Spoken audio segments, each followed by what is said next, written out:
everyone लासो फ्यापुला नमस्ते स्वागत छ यहाँहरूलाई मेरो ब्लगमा म चाहिँ आज मेरो साथीकोमा आएको छ साथीले चाहिँ के बनाइरह हेर्दै जाउँ है साथीले चट बनाएर चाहिँ रेडी बनाइसकेको रहेछ के अनि मैले चाहिँ चट आएर खोलेर हेर्दाखेरि चाहिँ अचार बनाएको रहेछ अनि त्यसपछि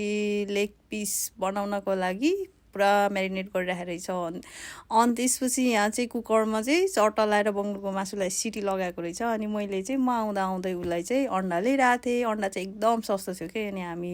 हाम्रो नजिकै चाहिँ अनि सस्तो अन्डा पाउँछ त्यहाँबाट मैले अन्डा लगेर गएँ अनि त्यस अनि चट्टा लाएर सेल बनाउँदैछु नि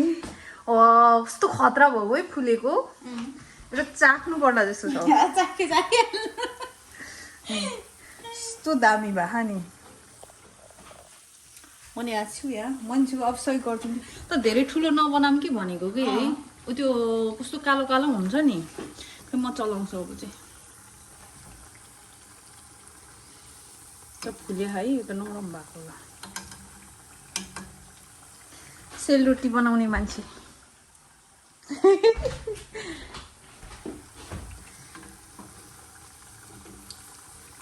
तर पुरी नि बनाउन खतरा हुन्छ नि है पुरी पकाउँदा हुन्छ मैले फेरि अब यस्तो त मैले सोचेकै थिएन तर पुरी चाहिँ पकाउनु पर्ला भन्ने चाहिँ सोचेको थिएँ त सेलरोटी नि खतरा अस्तिदेखि होइन हामी त कति भइसक्यो नि एकचोटि पनि खान पाएन अनि सेलरोटी होइन ठिक छ नि त अब आज चाहिँ इच्छा पुरा हुने भयो पुरी त अब सबै छ नि त पुरी पकाउनलाई त टेन्सन छैन नि त गराइहाल्छौँ नि अब छुट्टी त अब फेरि दिन आएको मिल्दैन के कुनै दिन पनि मिल्छ यो महिना चाहिँ मिल्दैन यो महिना चाहिँ मिल्दैन अब अर्को के अरे कृतिका र मेरो त जम्मा 2 दिन मात्र मिलेको छ नि अब अर्को महिना मिल्छ त फेरि हामी माछुआमा माछुआमा चाहिँ होइन हौ केटी निहामासम्म मात्र पुग्छौँ हामी त्यही स्टेसनसम्म होइन त्यही स्टेसन अनि त्यहाँबाट फेरि खै 800 रुपियाँ चाहिँ लाग्छ अरे त त्यहाँबाट फेरि आउँदै जाने अरे क्या चट्ट लगाएर हाल्दैछ है हात पोल्ला नि फेरि अहिले चाहिँ गुलो भयो त उही तर हाल्ने बित्तिकै यस्तो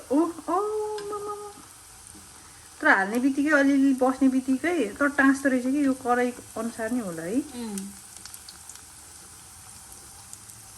अहिले त पोलो भयो नि यस्तै गरी बनाउने त भने तिनीहरूले नि थिची बनाउने पुरा बनाउँछ नि त खतरा बनाउनेहरूले पनि दामी भयो या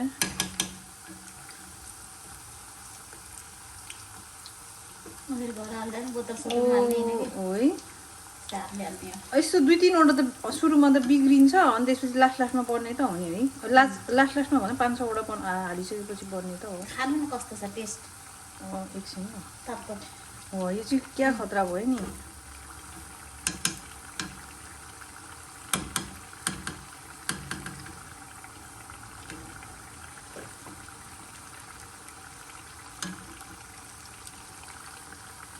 गोलो गोलो गोलो गोलो गोलो भयो लु ठ्याक्कै ल फुल्न चाहिँ फुलेको होइन मजाले फुलिरहेको नि यो भिज्यो नि त पाक्यो होला है अलि रातो बनाऊँ हो मैले अघि एउटा सेल्फी तान्नु ले अलिकति बढाउँ क्या हो नि ग्यास मैले थाहा छ चामल कसरी पिसेको डोक्रीमा भएन अनि त्यो पुरै चिप्यो भयो अनि त्यसपछि राखेँ उसमा के गरे चपिङ बोर्डमा अनि त्यसपछि त्यो रोटी बेल्ने बेलनले त्यहीमा लसक अझ तिमीले धेरै लसक के अरे धेरै धुलो बनाएछौ नि है नि मैले बनाएन त्यस्तो धुलो होइन मोटो छ तर यसमा नदेखिएको हो के खरङ रङ रङ भयो भने चाहिँ त्यो हुन्छ नि बन्यो त अनि अहिले त खतरा है यो हो नि त कला चाहिँ छ है केटीको कला त के हुन्थ्यो र छ होइन रहेछ भनौँ न मेरो चाहिँ छैन है दसैँ तिहारको बेलामा चाहिँ मजाले चिनी पकाएर हुँदा के होइन तर यो चाहिँ चट्ट लाएर होइन यो माथि राखिदिउँ यो चाहिँ हाम्रो भगवान्को लागि अनि यसो चाखी हेरौँ है यसो रहेछ तिमी नि खाऊ न ल थ्याङ्क यू ल हामीले खायौँ पनि कस्तो मिठो भएको नि मिठो खायो नि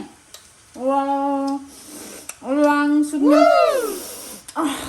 सुकमेल अनि त्यसपछि मेथी होइन अनि घिउ सबै हालेको नि सुजीको पिठो अनि फेरि मैदा मैदा अनि फेरि चामल ल भयो अब चट्ट चिकन रोस्ट पाक्दैछ है यसले पल्टाइदिने होला नि त्यति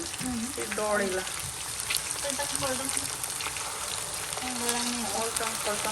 फाइनल्ली यस्तो बनेछ यो चाहिँ पोर्क भयो अनि त्यसपछि यो चाहिँ अचार अनि त्यसपछि सेल अब हामी खाने गौँ कि गौँ मैले भात चाहिँ पकाएन त भात पकाउनु पुग्छ केटी अब त नबनाउने न त सिटी लगाउनु होइन भात नखाने नि भात नखाने हुन्छ खाँदा हाल्दै आएको खाँदै गर्दा खाइ ल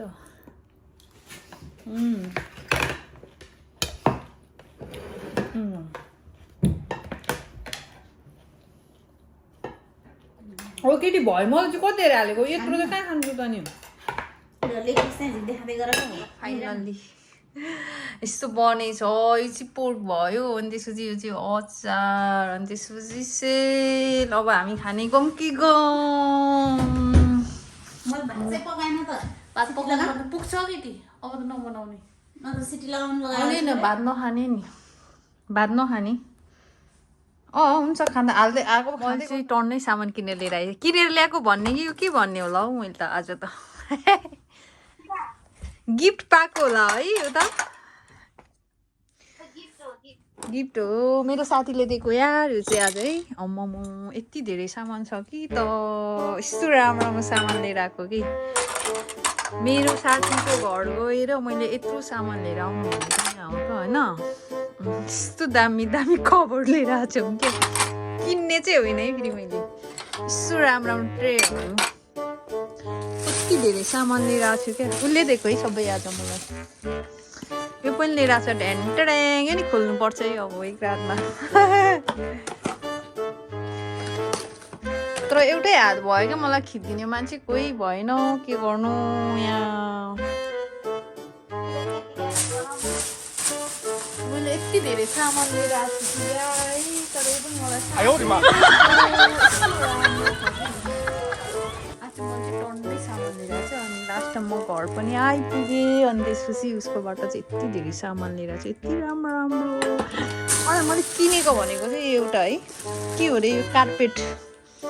यस्तो राम्रो कार्पेट किनेर लिएर आएको छु कि आज अनि उनीले चाहिँ अनि उनले पनि किने खाए आज चाहिँ केटी देखाऊ त देखिन्न पनि होला त्यति राम्रो चाहिँ मेरो भन्दा भनेर भन्न चाहिँ नमिल्ने होइन तर मैले छानेको हो अनि म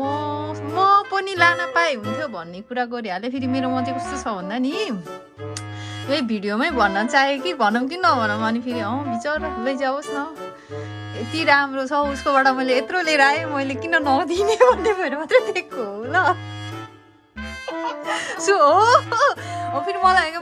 मन लान्थेँ मलाई कस्तो मन पर्यो भन्ने कुरा तिमीले गुनासो गर्यो नि त मैले अनि तिम्रो कुरा बुझेँ अनि त्यसपछि हुन्छ लैजाउँ नि त भनेर अनि मैले चाहिँ